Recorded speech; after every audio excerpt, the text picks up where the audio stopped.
Okay, so it's 6 o'clock. Well, the other people were supposed to be at talkers. Please join us.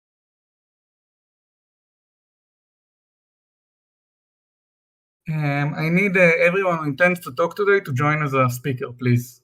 So that would be Aspect, Tiran, Saturn, and am I forgetting anyone? I think that's it.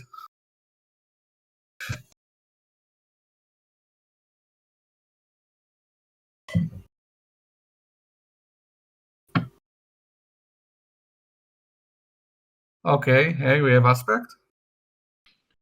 Trying to figure out how Discord works. Oh, okay. Yeah, it's a new feature, this stage channel, however you call it. And like everything else in Discord, it's not intuitive even a tiny bit. It's okay.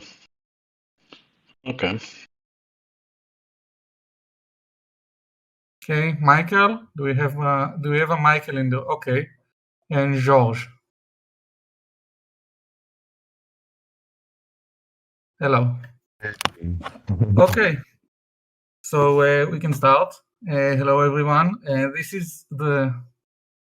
Hey. Hey, George. Hi, Shai. Hi. So hello, everyone. This is the first meeting of the RAS developer contributors. And the purpose of this meeting is first to let you know what has been going on in the last 2 months since the alpha release and up to the testnet 11, and then we want to talk about things that we will work on in the future. So for the first order of business, I would like Michael to talk about what happened in the about 2 months preceding the launch of testnet 11. Go ahead.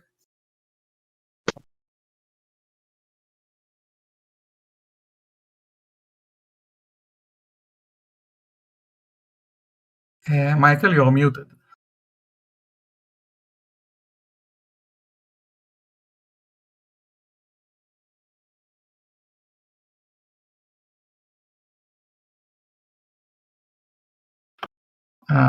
Just a second. Technical difficulties, anyone? It takes a little getting used to. Okay, I think while Michael sorts this out, I'll skip to the second item on the agenda, which is talking about testnet 11 and in general, why and how do we use it the way we use it. Some people were curious about why we shut down the network after a few days of successful run. And the point is that we want, at least in the start, I think it's a better conduct to work in phases. Every time you run the network for several days, you collect data and you collect input and you collect reports from users, and then you come up with some work plan, and then you take the network off while you work on it because you already have your work laid out for you. If you have any reason to accumulate data over larger periods of time, then we'll do that. But there is no reason to just let it keep running and churning everybody's hardware when there is no benefit to it. And another reason that we shut down and restart the network every time is that it would make it much easier in the future to experiment with the stuff that changes the consensus, essentially hard forks. Hard forks are much easier if every time we restart anyway.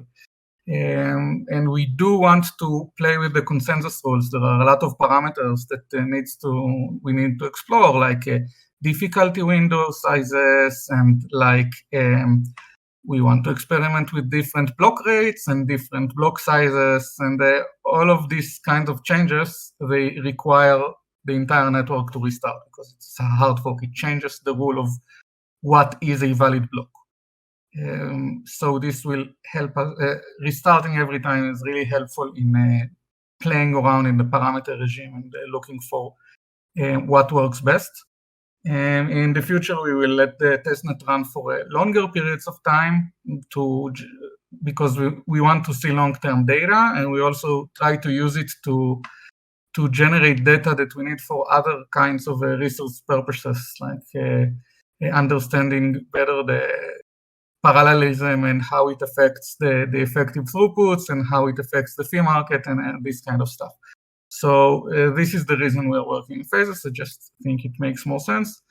And once we can get something which we consider a viable candidate, then we will let it run for like extended periods of time, weeks, months. It still requires discussion, but this is the reason the mode of work is the way it is. A lot of people asked about it, so this is, I think, what makes the most sense. So this was item 2. If there are any questions about it, I see that there aren't essentially. So now we can backtrack to item 1. Michael? Yeah, I can hear you now. Can you hear me? Yes, I can hear you much better now. Okay, cool.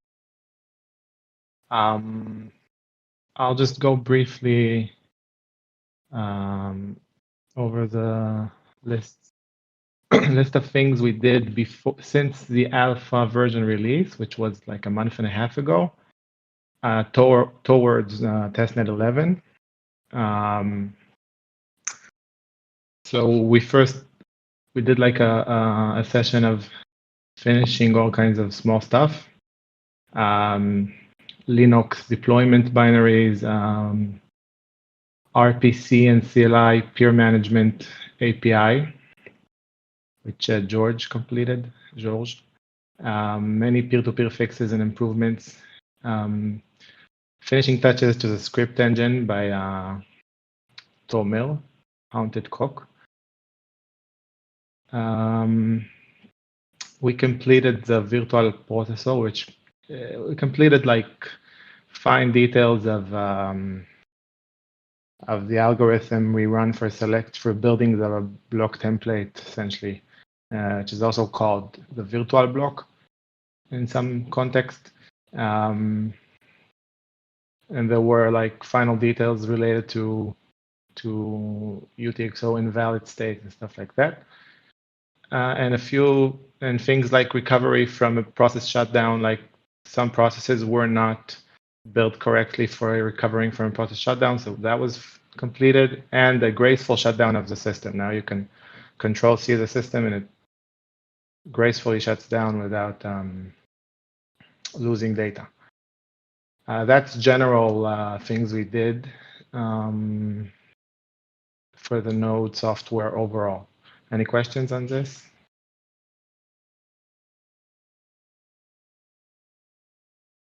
No, it doesn't seem that we have any questions.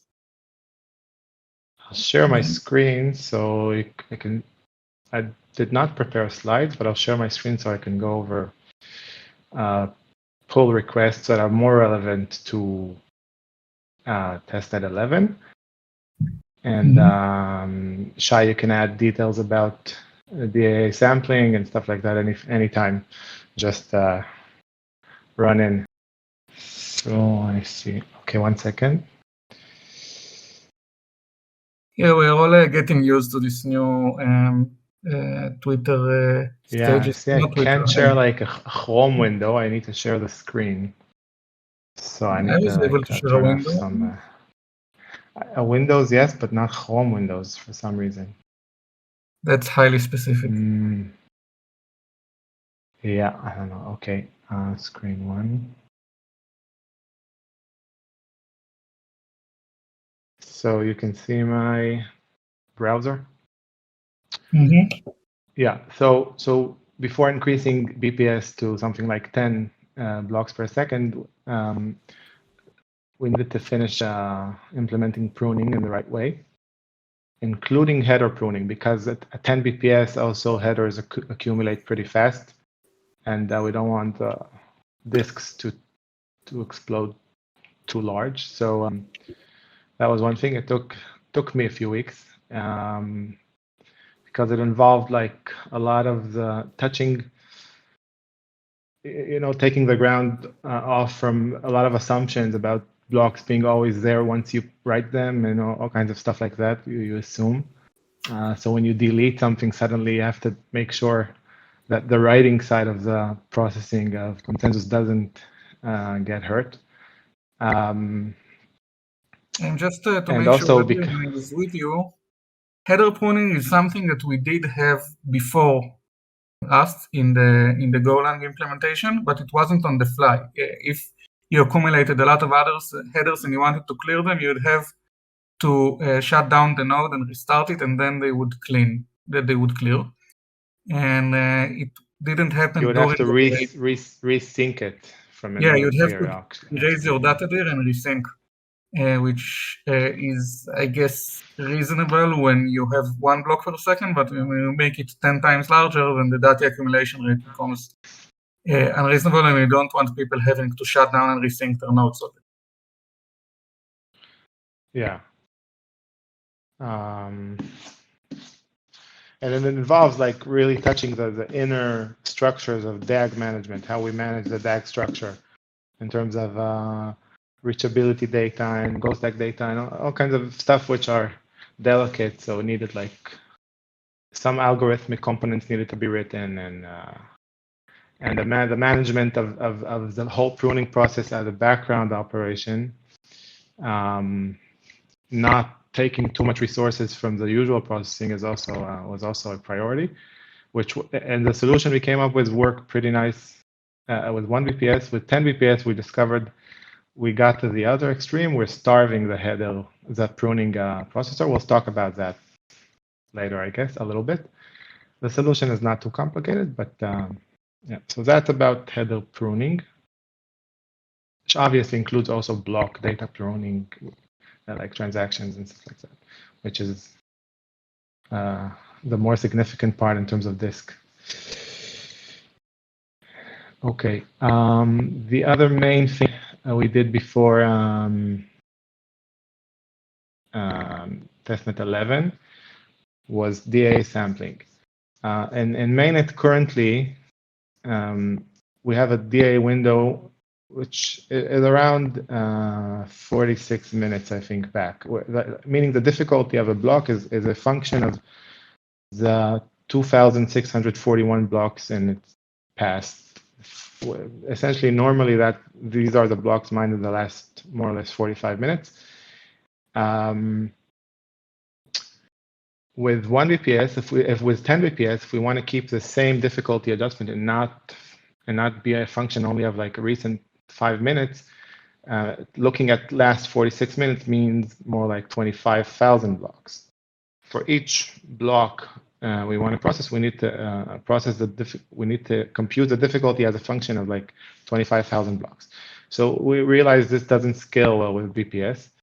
Not only that, you also have to process 10 times more blocks, right? So it's actually quadratic. Yeah.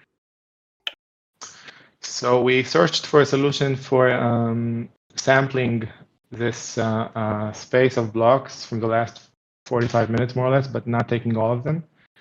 The solution needed to be a sampling technique, meaning taking only a subset, and also it needed to have some kind of inheritance solution, meaning I can take the sampling of one of my ancestors and adjust it a little bit, but I don't have to recompute it each time. Not every block needs to search this whole space and sample by its own, because that's meaningless. It's still going to be a 25,000 complexity in terms of complexity. So it had to be like inherited in some way. So should I go over the first approach we took, Shai? No, I don't think so. I think you can skip to what's actually implemented. Yeah, so we actually implemented in Rust, and it was used in Testnet, and it worked very nicely. What's called Keep 4. I don't know into how many details I'll go, but the idea was to, in some sense, use the GhostDAG ordering to give an index to each block, a unique index. And then like we set some kind of sampling rate. I think we took 1 every 40 blocks in Testnet, meaning a block every 4 seconds on average in 10 BPS. and we mode this unique index. The index is context dependent because the consensus ordering is context dependent. So this index is not easy to manipulate in game. It highly depends on dynamics of real-time blocks and coloring and stuff you can't control. But it's inherited because the consensus ordering is inherited. So it samples exactly one block every 40. So it's hard to, you can't like game it to not sample blocks suddenly or something like that, which was the problem of the previous proposal. And so it's more like a choose 1 out of 40 technique. And it creates a sparse window, which is very light and easy to compute. In our case, for testnet, this has the size of 600 blocks, more or less, as opposed to 2,600 in mainnet. So that part now is faster, despite having 10 BPS. Any questions about this?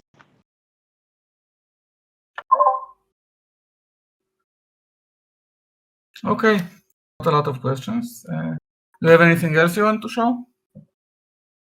I'll just go pretty fast over 2 more things.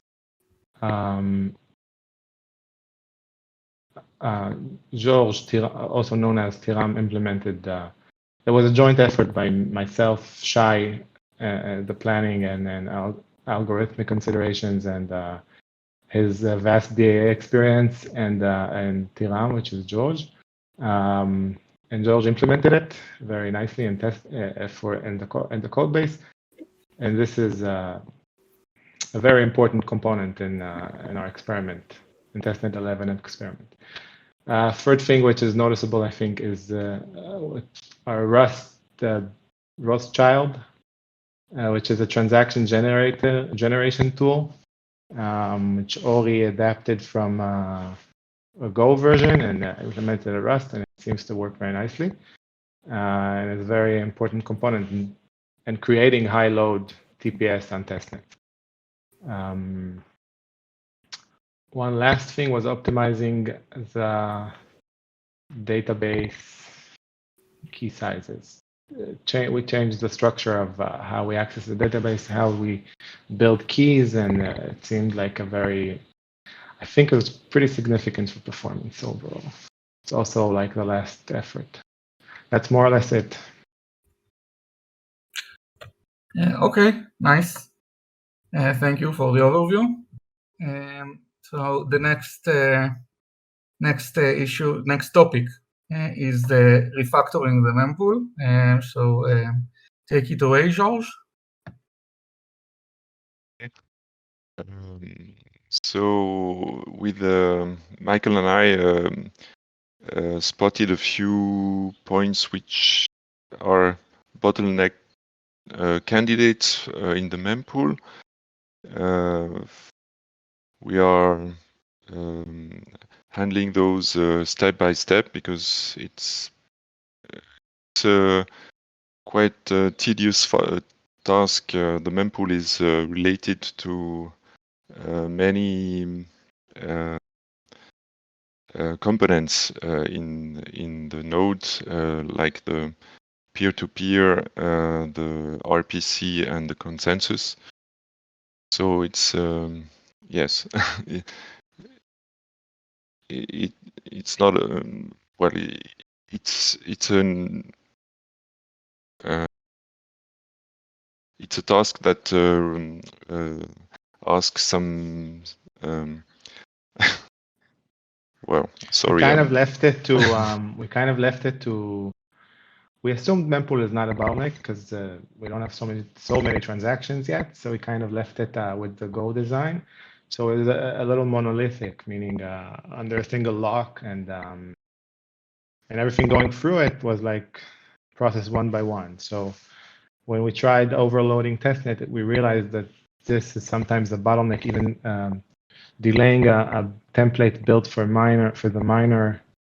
Because a lot of mempool transactions are queued and are being validated, signature validation, which is relatively expensive, but it's while in block processing we do that in parallel and we use all the cores. In the Mempool, we didn't do that yet. So it simply needs a refactoring, some kind of restructure too. Yeah. We investigated the scenario of building a processor, which would be which would add some parallelism or concurrency. But first, we are going to split the validation of the transactions in a few steps, which allows to release the lock on the mempool, which should first help the concurrency, and also we are planning to handle the propagation of transactions, which occurs through the peer-to-peer flow. There is a flow that relays the transactions that are submitted to other nodes, and this can be also handled in batch in the consensus, so that the heavy part, which is handling the signatures, the verification, can be done in parallel. So, and the third point, implying the transaction validation, is the revalidation of the transaction after a block has been added to the DAG. And in that case, it's not totally sure now, but we probably can spare the revalidation of the signatures altogether, which should also alleviate the charge on the mempool. Well, this pretty much is it for now, and then we are also thinking about a way to benchmark the progress we make with those different refactoring of the mempool. So this is also a to-do on our list. Okay, thanks, George.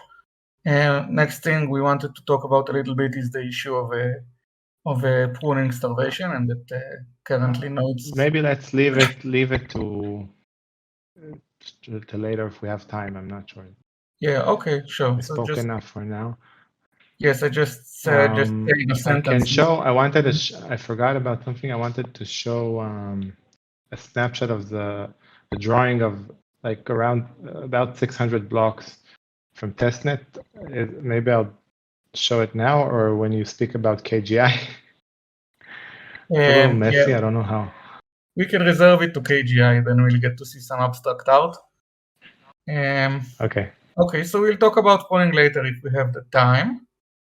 So now Anton would like to talk about the APIs that we're going to expose to people who want to develop over Kaspa.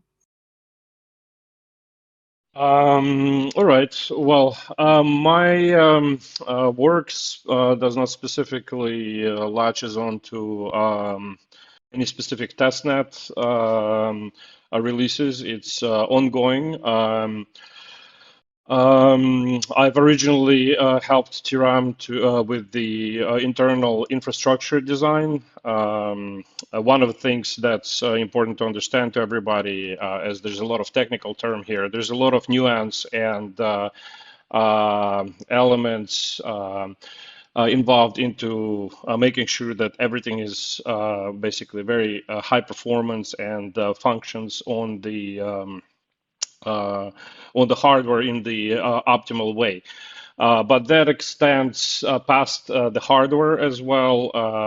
We need to make sure that there's different tools and functionality which other applications can interface with, and they perform amicably fast. And without any issues under very high, basically, block and transaction rates.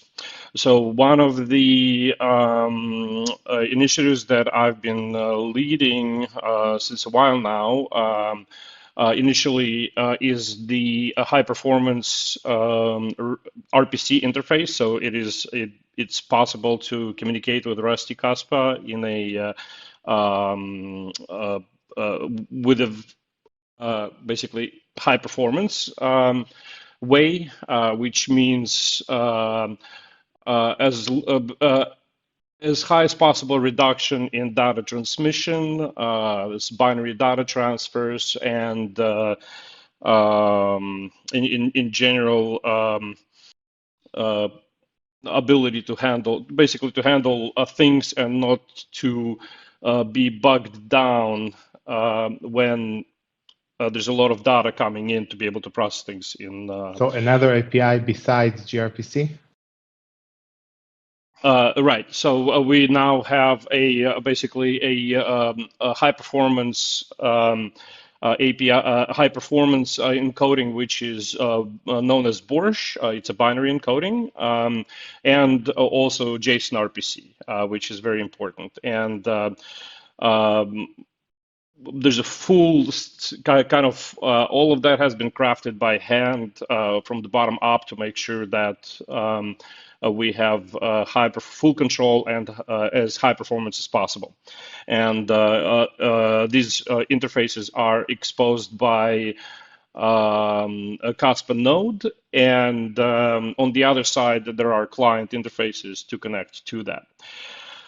The second part of that is exposing parts of the Rusty Kaspa framework into from Rust into WebAssembly, so that we can, from using the framework, we can produce modules and load them within web applications, and then web applications that want to utilize any part of the framework, whether this is, again, remote procedure calls or dealing with transactions and data, that they can do so based on the same framework layers that the node operates with.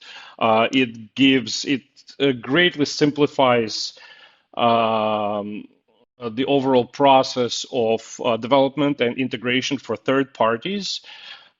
Basically, I'm one of the people who goes way back trying to integrate with Kaspa, and cumulatively all the kind of lessons learned and possible pitfalls have been kind of aggregated, and I've been trying to address that from the bottom up. Let's see. So yeah, WebAssembly APIs are very important. Kaspa internally presents a number of challenges. It might be challenges for some and not for others, but the way to handle mass calculations, the way to handle basically it works slightly different than any other platforms and in existence, and these slight deviations can create a lot of pain for developers. So what I'm focusing on progressively is trying to trying to build kind of expose the Rusty Kaspa APIs, but also build an additional layer on top that allows everything to boil down, basically to simplify for third-party integrations as much as possible, while simultaneously allowing any of these components to be used independently by themselves within developer applications. We're talking mostly about transaction signing and creation.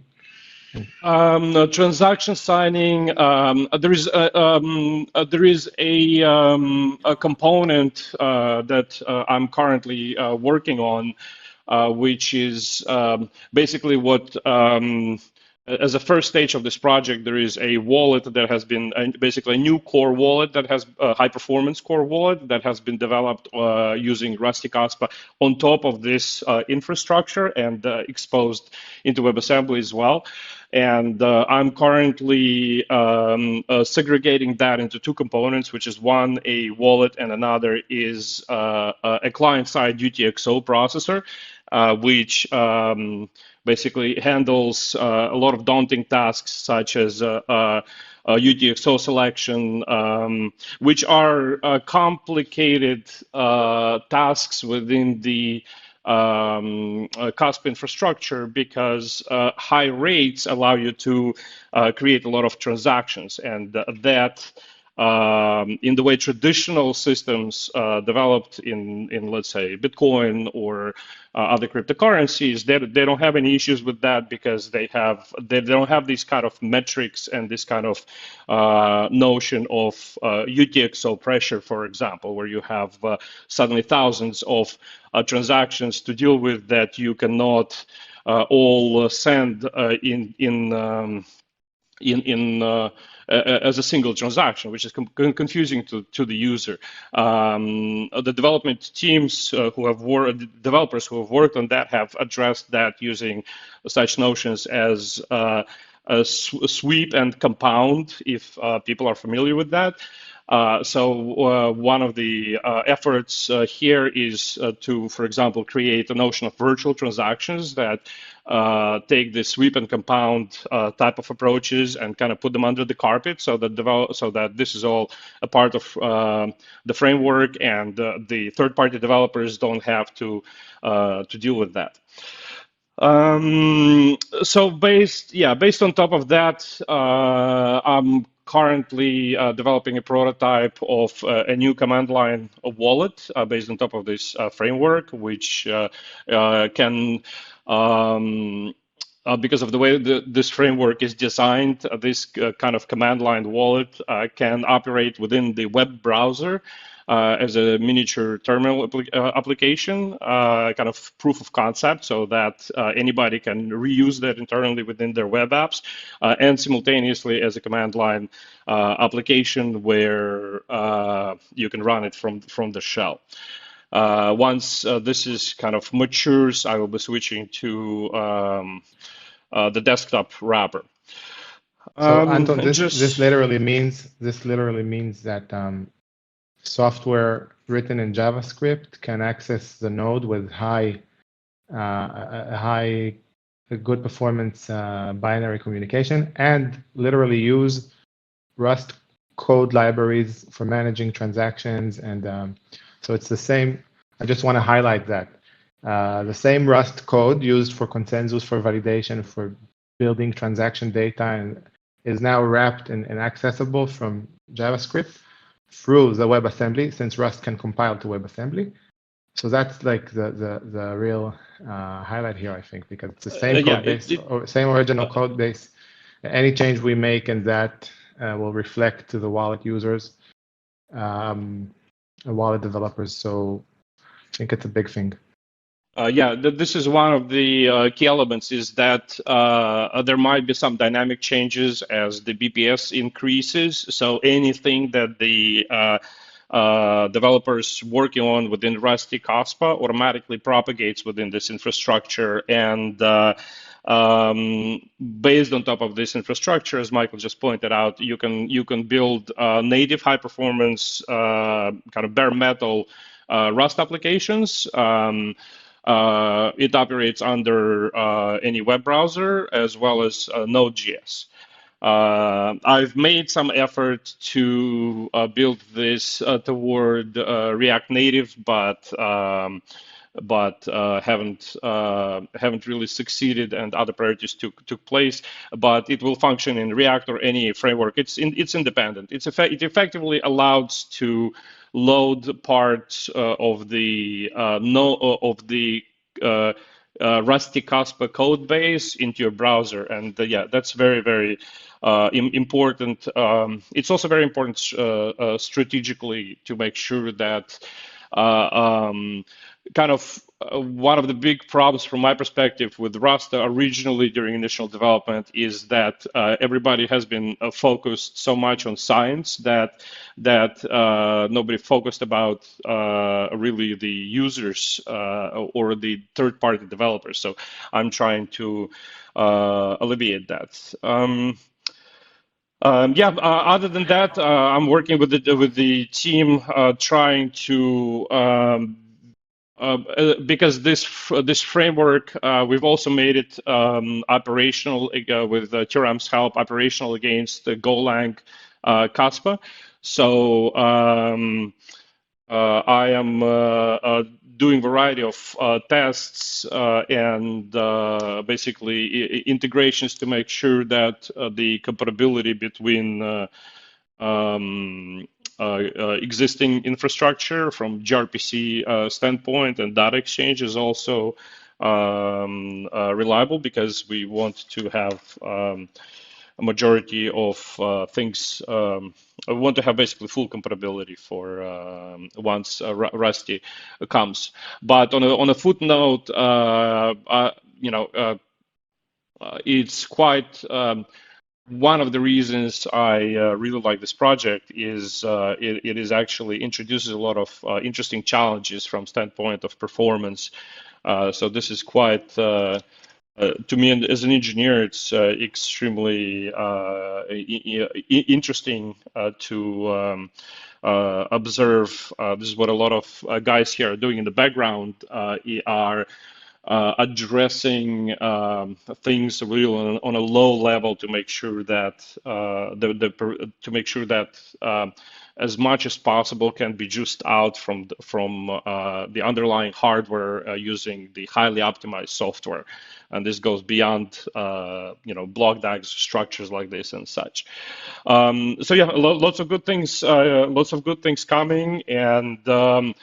We're currently, we've kind of made a beta release of the WebAssembly APIs. Some tools have been built on top. I'm currently at another stage of refactoring and simplifying, once again, collecting and applying lessons learned from developer engagement to optimize this and simplify this further. Okay. So, yeah. I have a question from the audience. Someone just asked if you could point out some ways in which this new API and this new wrapper and technology would be noticeable for end users, for everyday users who don't know what RPC and API and the WASM is. Well, it's not something. I mean, it will be usable. It will be noticeable to end users from standpoint of performance. But other than that, it is really a layer under the cover. The goal of this is not to develop something for end users, but to provide something that is basically reliable and high performance for third-party developers, so that it makes it extremely easy for anybody to to integrate with the infrastructure, whether you want to aggregate the data coming in from the high BPS network, or you want to issue transactions, and you're able to do that on multiple levels. So is that it will make things much easier for developers who want to develop over Kaspa, and for the everyday user, we will just see that it's much easier to develop stuff, and we'll see more stuff developed over Kaspa because it will become much easier. Exactly. It's more of a strategical approach, because right now a number of developers like we worked with, it has taken months to build things, figure things out. I've assembled an integration guide which depicts various internal components, but anybody integrating with this is looking at, depending on the capability of the developer, anywhere, easily a few weeks to maybe even a few months, depending on the task they want to do and how complex it is. Whereas the goal here is to reduce that to a few hours. Okay. So we're going to see a lot of more people developing over Kaspa because it would become much, much easier. That's the general strategy. And it's also preparing for, we need to remain performant even if we increase BPS. So we're like ahead of our time preparing for that, I think, in a sense. Yeah. Okay, compatibility is also a quite a major concern, because I have let's say I have worked in the early days when different developers were building the application, and it was a frequent occurrence where something would change in the framework or in the application, and suddenly everything that you do, let's say, stops working. This is no longer going to be the case, or obviously because we're on the mainnet and such, but internally within the software, this can happen. So my goal is to protect the developers and the applications from these type of occurrences, which, for example, even the algorithms related to handling transaction confirmation and such, there is layers for that, and it's kind of whatever the developers working on Rusty Kaspa do, it instantly propagates into all applications developed on top of that, and that will simplify everybody's life. Okay, thanks. Next order of business is the KGI. Everyone wants to see with their own eyes how the 10 blocks per second are blasting, and this is also something that George has been working on. So if you want to tell us about it. I haven't been working on this task yet, but well, only at conceptual levels, but nothing coded yet. But yes, as Michael and others said, the community will probably be aware of 10 BPS network only when KGI will be able to show it. So it's an important part, I think. So there are a few I have challenges. A picture now. Oh yes, you do. Do you want to show it? Not so beautiful, but whatever. Yeah, Michael wants to show us what it looks like when you try to display a huge DAG too naive, and why KGI is not a trivial test. Yeah, it's like a default. It's a GraphV's default layout engine. It's around about like 600 blocks from somewhere in the middle. I'd hang this on my wall. What? I'd hang this on my wall. Okay. So you can see there are some red blocks. Eventually, the lines are a mess, and I tried to fix it, but I couldn't make for there is one this on meeting. the left. But yeah, so KGI will do their job, and we'll do it live. But this is the kind of thing we need to address. Like 600 blocks, that this should happen in a minute, more or less. Perhaps for those who were lucky enough, KGI Testnet, which is not the 11 but the 10th version, when KGI is resyncing, you can see like white blocks which are not colored yet, but because simply the node is in the process of syncing with another node, and you can see those blocks flying. But it really happened very. So the UI can handle the block rate. Yes. So maybe give it like a brief. Why is it relatively long? The thing is, the design of KGI is based heavily on the Go code, and we didn't adapt Go. Yeah, Go. Yes. So KGI is structured in 4 tiers. There is a database and a processing tier and an API, and then there is a web application. So all those 4 tiers need some rewrite or refactoring. The database, I would like to refactor a bit the database in order to be less dependent on some internal metric, which is block height, which is not really related to any metric in the DAG, but is really some side concept which was introduced for KGI. So it would be nice if we can get rid of, well, we won't get rid of that, but give some less importance to this metric, to this field. And then there is the processing tier, which currently in Go is hosting a node. So this is the big part of the rewrite of KGI, because we now need a processing tier that will be written in Rust and that will host a Rusty Kaspa node. So this is the main effort in this rewrite.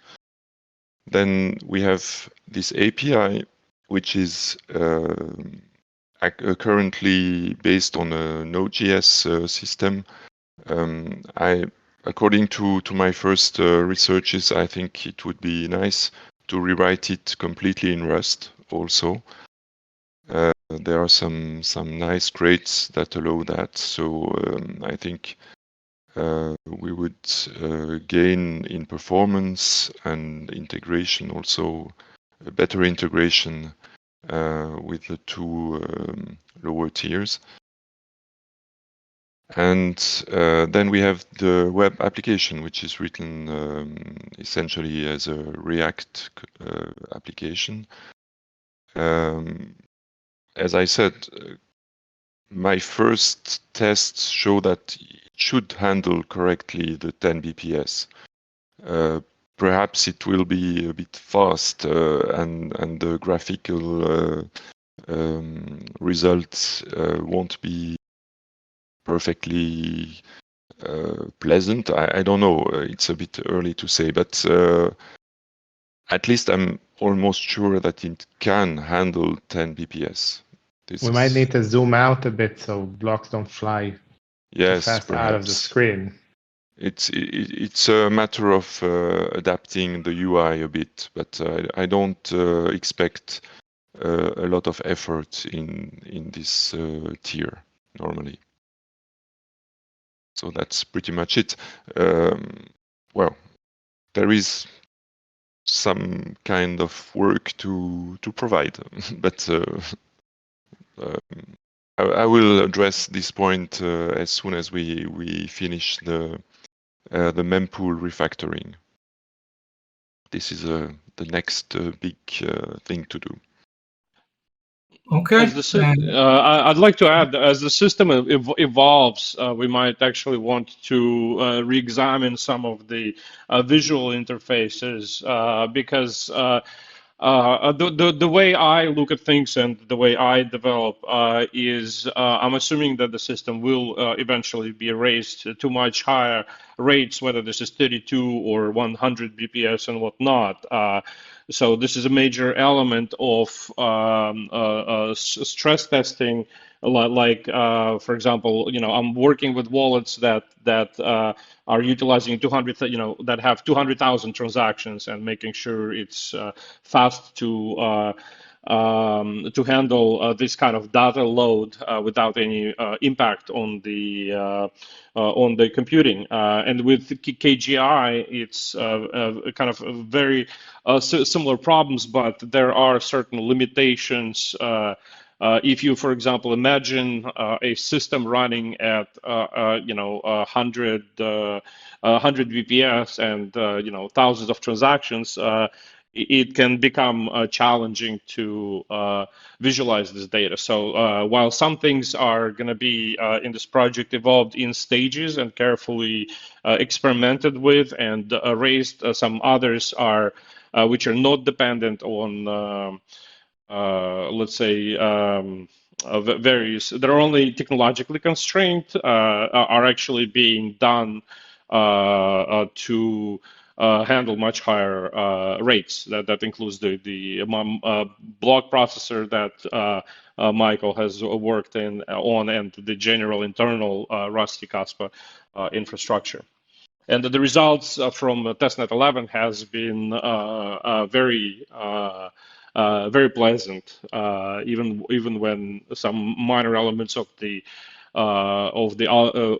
various certain algorithms, let's say, underperformed in certain areas, but in generally there's a lot of space for growing this system. In fact, I'd say from my personal perspective, the biggest challenge is going to be the limitation is going to be more revolved around hardware and network infrastructures, and what users can ultimately tolerate with data transfers and such and such, because the network has to remain decentralized.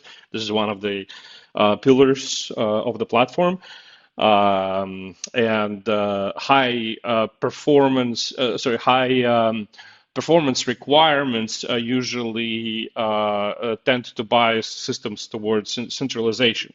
So the fact that what this last experiment has demonstrated with regards to that it can do a really huge amount of data processing on regular user computers.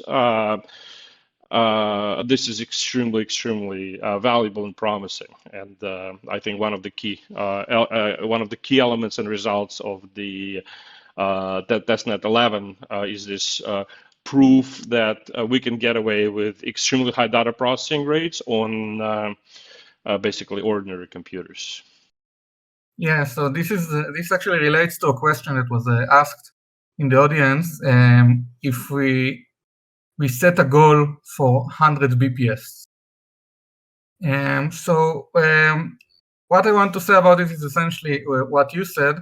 The thing is that the uniqueness of Kaspa is that the hardware is what limits the throughput. We can technically do 100 BPS. I don't think there is any obstruction to that, beside the fact that it would require a very strong hardware. I mean, I see people nodding at me. I meant like principal obstructions, not that if you take the code right now and change the 10 to 100, it would work. But I don't think there are any essential limitations beside that it would drive the hardware requirements through the roof. And this is something the quadratic increase in yes, like 100 BPS would require a $15,000 machine or something. It's just it's not an actual figure, but it will require a very expensive hardware at this point. Currently, so we have more conceptual solutions for that, but we need to have good reasons to consider 100 BPS. When Jonathan speaks about a more financial system, a more smart contract engine, which might benefit more in terms of MEV resistance and stuff like that. I think for now, 10 BPS provide a very fast user experience of transaction, zero confirmations. How long does it take to get to the first entry into the block. So that should be a sub-second, and that's like the best you can do. Yes. Right now, 100 BPS needs better reasons, I think. Yes, we are in the process of like exhausting the parameter space and seeing how much we can churn out from reasonable hardware or from different hardware limitations. But if we can reach, say, 32 BPS, doesn't necessarily mean that we should. We want to go with with the volumes which are sufficient, and we would always know that if we wanted to increase the throughputs, we can do it on demand. It's like knowing that you have this in the back burner, that you can always increase the throughput, that you can scale on demand, is sufficient for now. But as long as the network doesn't require 10,000 VPS, there is no reason to operate at 10,000 VPS, and 3,000 is enough. But we do want to know that this is a choice and not a limitation. Smaller throughputs. There's a question about due to hardware constraints. So this is the trade-off. Yeah, there's a question about what role did Jonathan play in Kaspa. Jonathan, the effort in Rusty Kaspa was mostly engineering and high performance considerations like implementing parallelism and concurrency and stuff like that. Jonathan was there for any question I needed or others. He was a consultant. And, yeah. Yeah. There's one more thing I'm gonna add actually with regards to technology being utilized in Rust. The current framework within the node uses some high performance, really high performance libraries called Tokyo. Basically token IO, and the technology that is used throughout the platform a lot is something known as asynchronous Rust, async Rust, which only come to fruition in the past couple of years. This is really cutting edge tech with regards to software development, and workloads very efficiently across different cores, so really juice out a lot of performance without stressing the underlying hardware too much. And over the past 2 years, this technology also through WebAssembly combined with the synchronous Rust has made it into the client side in the browser, and that's what we're also using. So that to say that roughly, let's say, even 2 years ago, this technology was not available. So we're really on the bleeding edge with regards to high performance, reliability, and integratability, if there is such a word. Which is really also very exciting, like to me as a developer as well.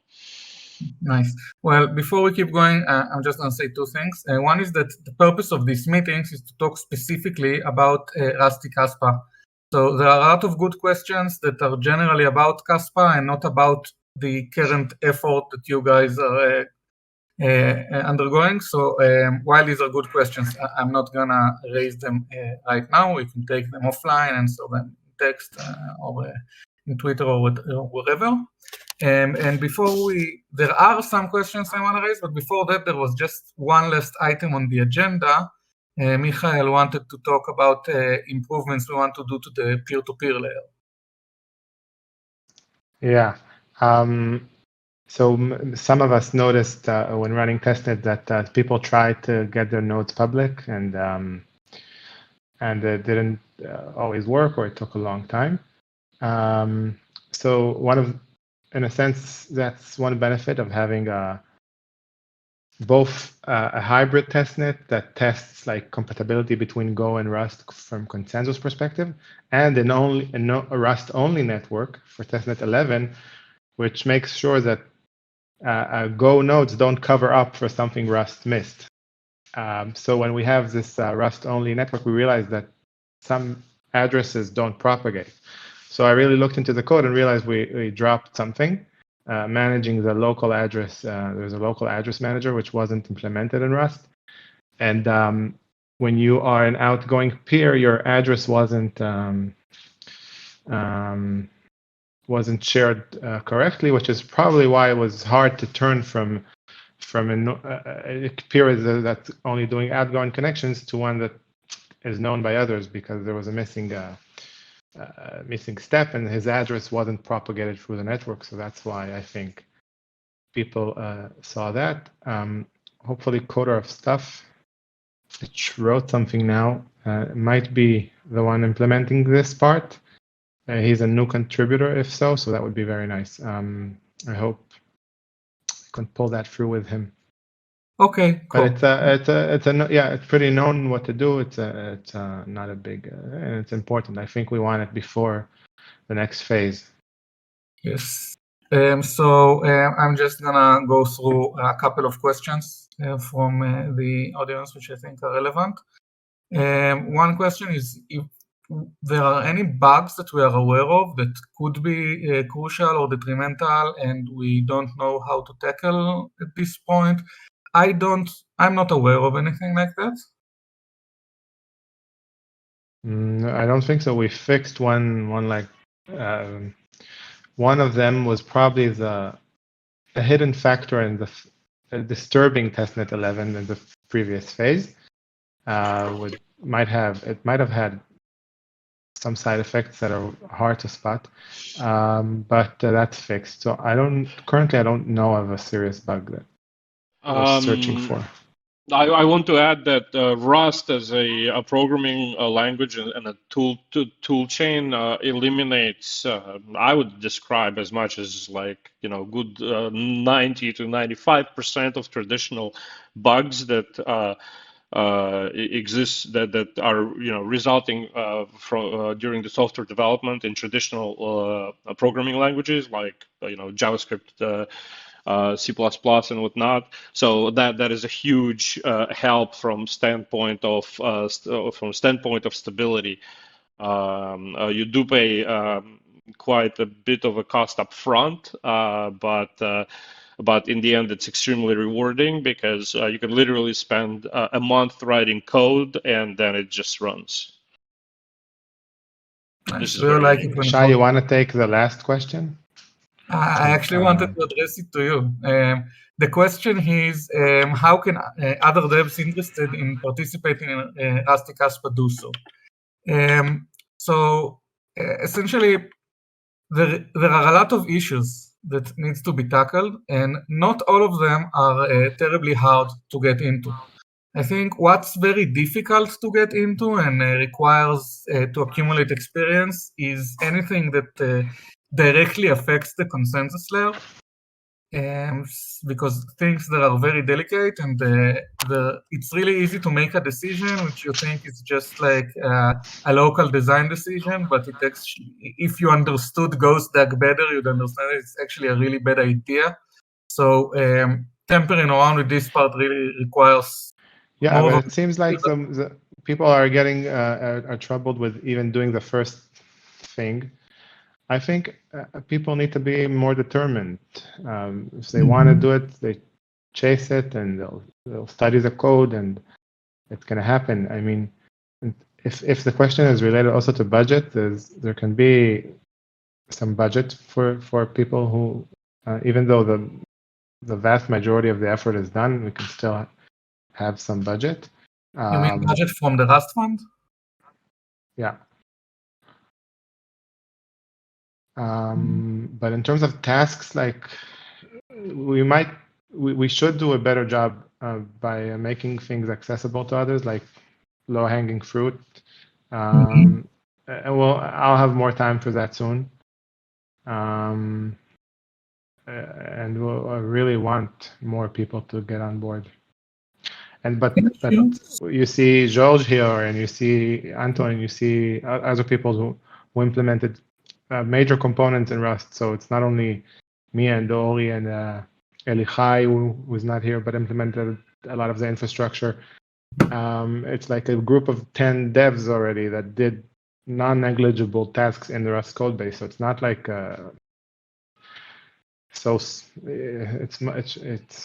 it's more approachable than people think.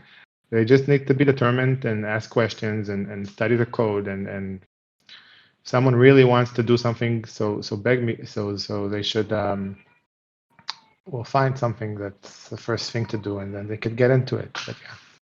So on our end, we could do a better job making a list of issues, especially entry-level issues, and the developers who are interested can try to tackle these issues and try to learn the code base, and they can also approach us and ask us and consult with us with how to approach. The question about Rust for the decision. So Anton aspect mentioned a few reasons, but I also think I'd like to mention that a combination of being also high performance, close to the performance of C and C++, but also more.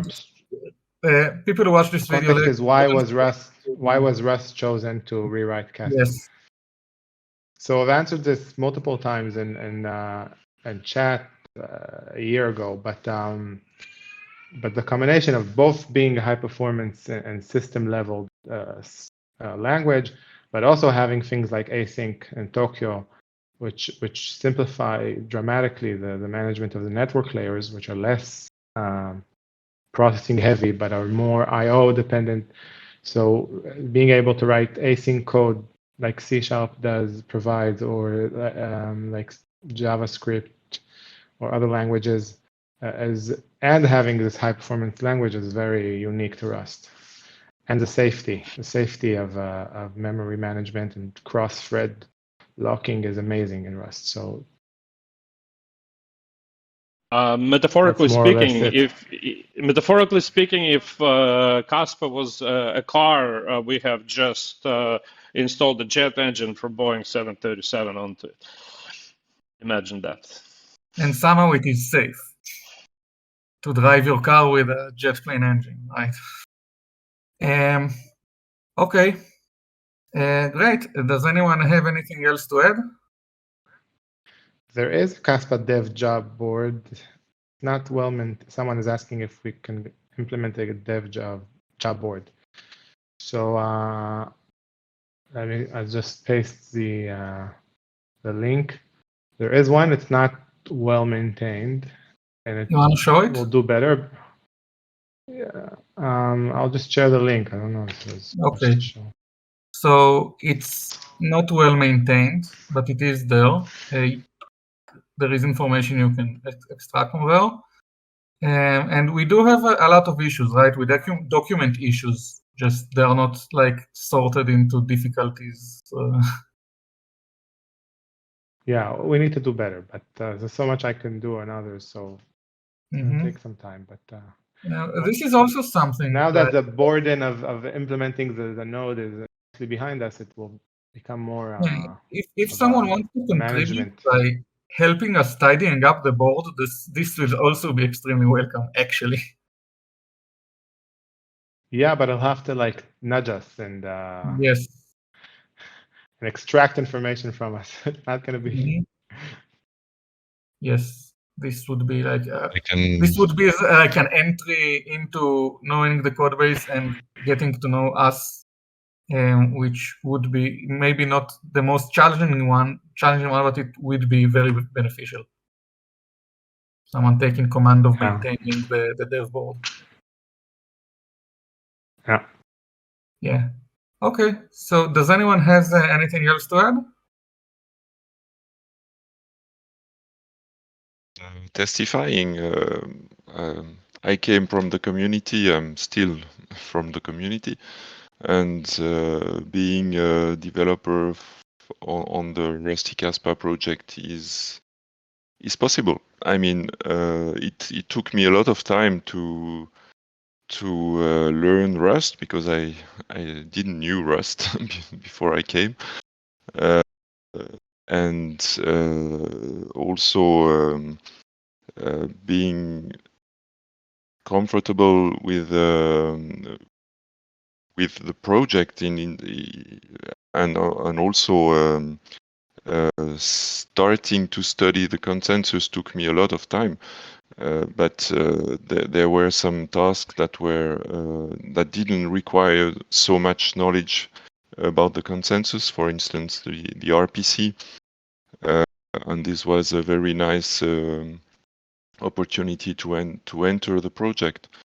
So there are probably other opportunities of the like, probably not with so much scope, but anyway, and it's doable, really. So yeah, you made the journey. You started from RPC layers, enabling what Anton described before, all these different interfaces, WRPC, JSON. That's all the outcome of the design effort you made then. Then you move to the mempool, which is still not in consensus, but is much closer to transaction processing and all that. And recently you did the BAA sampling. So yeah, I do whatever I can to share. I prefer others learn everything and know it. So obviously that's Yes. Okay. great Now help. there is one question. I think we'll address this question and then we can conclude because the meeting is running a bit long and it's a nice question to finish on. So the question is, and please take it to the widest context possible. How can the community help the devs? And I think if you can think of stuff that non-devs could do to help people that are not programmers and not technical, this will, I think, be of added value. So I will need more help from beta testers in the coming weeks. Not yet, but I will need once the current phase of work is done on my end. We're building a small, basically wallet application based on top of this framework, as I mentioned, and I will need help from community to test that. Most likely won't make it to the next Testnet 11 reboot, but once I do, I'd like to have to ask kind of people to assemble in a dedicated kind of group just for beta testing that. Mm-hmm. Any other ideas?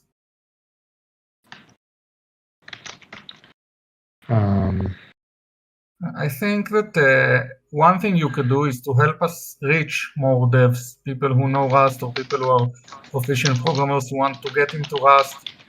Tell your friends, tell your coder friends, even if they're not interested in crypto as like a principle, maybe the fact that this is such an intricate and cool project will draw them in just for the sake of doing very extremely cool engineering.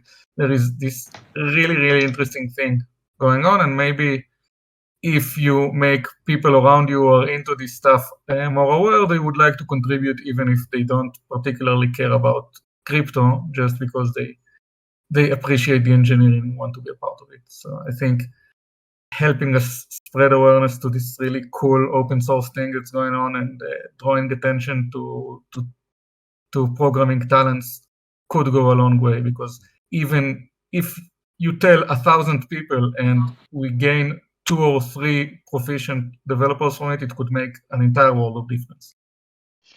And the engineering is extremely exciting because this is the case now with Rust, where we're able to build applications where the same application operates natively on the computer as well as a web application on the mobile phone, and it's a single application. You don't have to make multiple apps to deal with that, which is really exciting next gen tech, really.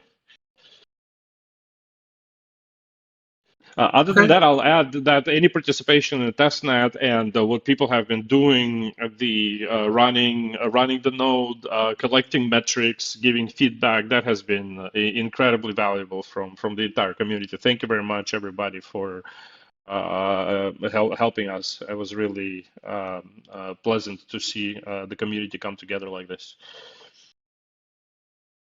Great. Anything else? Okay, so I think No, we can that's it. conclude. Great meeting, everyone. Thanks for everyone who showed up. I wouldn't imagine that more than 100 people will come to such a technical meeting, but the community keeps surprising me. So thank you for your attendance. Thank you for your code, and we'll see you again in the next meeting. Bye, everyone.